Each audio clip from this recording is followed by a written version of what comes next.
Greetings, dear one. Thank you for joining me today. We have a few precious moments together to consider the wonderful love of Jesus in today's midweek meditation. And I say precious moments intentionally because I'd like us to consider our use of time today. Time is money, they say, but even more significantly, time is life. We are given only so much time here on this earth, and none of us want to waste it doing unproductive things. So when you're stuck in traffic, when you're waiting for the meal at the restaurant to arrive, it feels more like just a waste of time. It feels like your life is slipping away. Nobody likes to wait. But let's face it, nothing of value, nothing of true value comes to us instantly. Delayed gratification is an adult skill. Patience is a virtue we all need to employ. But at times we try to rush things along. We become impatient.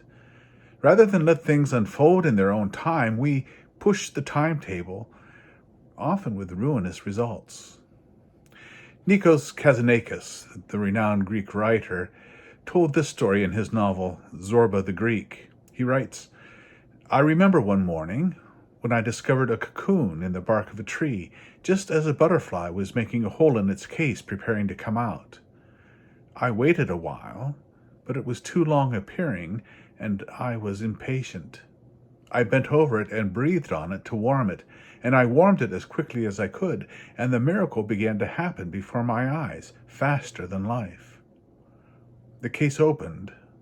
The butterfly started slowly crawling out, and I shall never forget my horror when I saw how its wings were folded back and crumpled. The wretched butterfly tried with its whole trembling body to unfold them.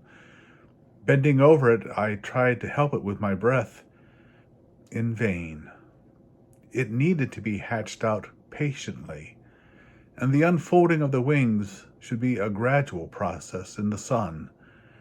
Now it was too late. My breath had forced the butterfly to appear all crumpled before its time. It struggled desperately and, a few seconds later, died in the palm of my hand. That little body is, I do believe, the greatest weight I have on my conscience, for I realize today that it is a mortal sin to violate the great laws of nature. We should not hurry. We should not be impatient, but we should confidently obey the eternal rhythm." Unquote. Are you trying to rush your life along? There is often a delay between what you want and when you can get it. Children have a hard time waiting. They wait for their birthday, they wait for Christmas, they wait until they can drive, they wait for graduation, they wait until they're grown up. We all know what it means to feel our joy being delayed. You count the days until payday. You count the days until vacation. When will the car you ordered arrive? You wonder when you can retire. How long before the kids come to visit? We wait. We wait. And we wait. And what happens within the time we wait? What do we do with our lives while counting the months for the next thing to come? Do we just wish the time would come more quickly? Do we put our lives on hold while we wait? A wise person once told me, "Never wish your life away." While you wait for the next thing, fill your present time with something meaningful. Time waiting does not need to be time wasted.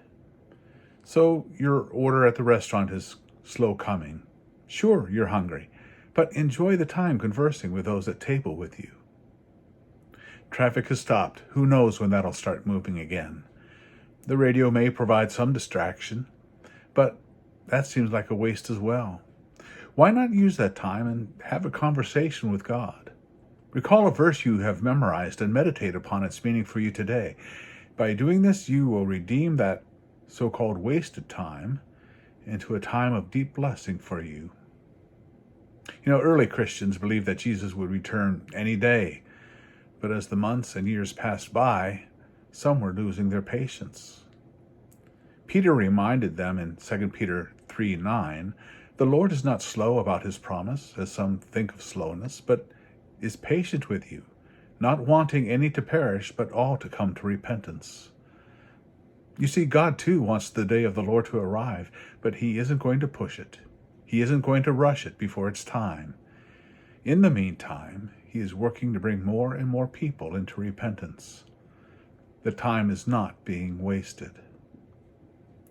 You and I as well, as we wait for the next thing to come, should fill the time with something meaningful. Don't wish your life away. Don't put life on hold while you wait. Don't trifle your time away. As you wait for tomorrow's promises to come, don't waste the promise and the blessing of today.